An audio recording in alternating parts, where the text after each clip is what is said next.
Hi all, Tamil வழியாக English பேசலாம். இன்றைக்கி நம்ம என்ன பார்க்க போகிறோன்னா பிட்வீன் அண்ட் அமாங்கோட டிஃப்ரென்ஸ் பார்க்க போகிறோம்.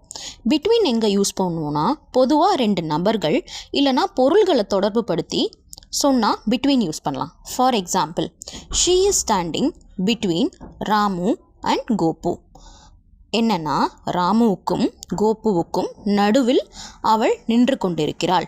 ஸோ ஒரு ரெண்டு பர்சனை பற்றி குறிக்கிறதுக்கோ இல்லைனா பொருளை பற்றி குறிக்கிறதுக்கு பிட்வீன் யூஸ் பண்ணலாம். இன்னொரு எக்ஸாம்பிள் பார்க்கலாமா? There is a regular train service between Chennai and Madurai.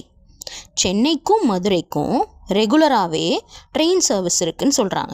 So இதுலேயுமே ரெண்டு பிளேசஸை பற்றி சொல்கிறோம். இதுக்கு பிட்வீன் யூஸ் பண்ணலாம். அமாங் எதுலலாம் யூஸ் பண்ணலான்னா, ரெண்டு பொருள்களுக்கு மேலே தொடர்பு படுத்தி குறிப்பிட்டால் அமாங் யூஸ் பண்ணலாம். ரெண்டு பொருள் இல்லைனா ரெண்டு நபர்கள் பற்றி தொடர்பு படுத்தி குறிப்பிடுறதுக்கு அமாங் யூஸ் பண்ணலாம். For example, she is standing among the crowd. கூட்டத்திற்கு இடையே அவள் நின்று கொண்டிருக்கிறாள். She is standing among the crowd.